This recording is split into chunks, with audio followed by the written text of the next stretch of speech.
Stay with us. James Creedon's next with Meteor. It's good to see you, sir. Likewise, Mark. Looking at the migrant crisis in Europe and starting with the Italian press, where there's anger over this lack of European solidarity.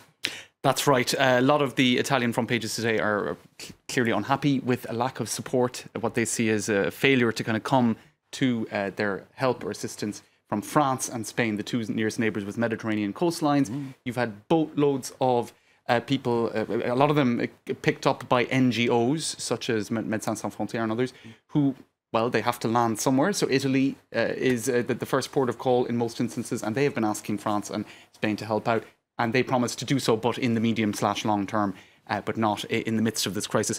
Macron is being cunning, is the closest translation of this headline, I understand, on the backs of migrants. In other words, he's saying one thing about European solidarity in this matter, but actually, siamo soli, we are on our own, says the intro there in that article in the right-leaning Il Giornale. La Stampa, the migrant crisis, Macron, it has disappointed Italy, is another headline there. And you can see this tweet half in French, half in Italian. The second half there is saying Macron's European Union is not nostra European Union. It's not our European Union.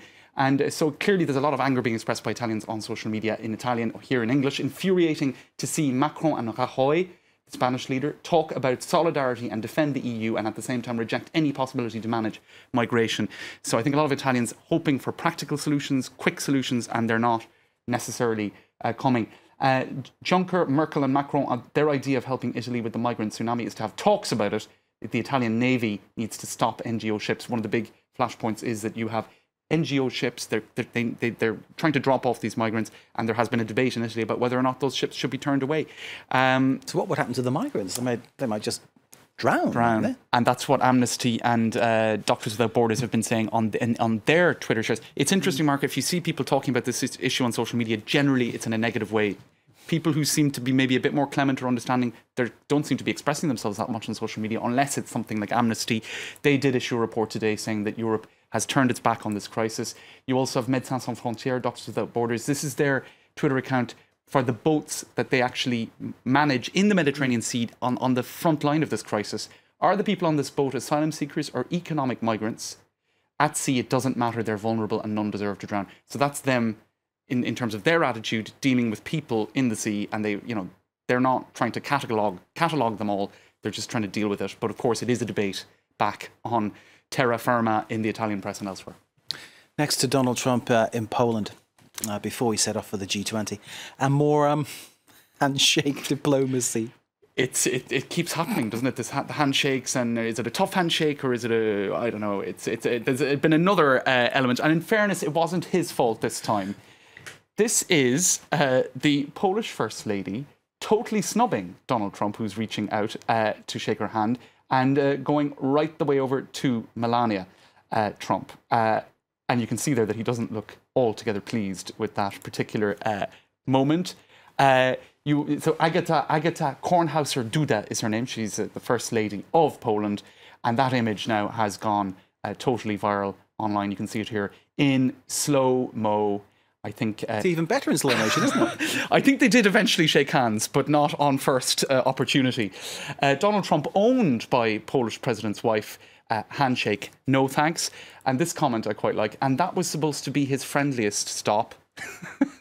Because indeed he was expected to get quite a warm welcome. He had a very warm welcome, but clearly not by the First Lady. Not by the First Lady. And he is due to meet Vladimir Putin tomorrow on the sidelines of the G20 summit in Hamburg.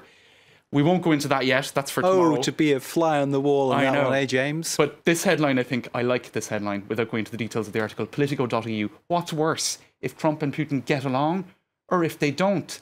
And it's essentially saying that there's been an American uproar about Russia's interference in the 2016 election. And so you're seeing that in the American media. Then in the Russian media, Vladimir Putin appears to be souring on Donald Trump.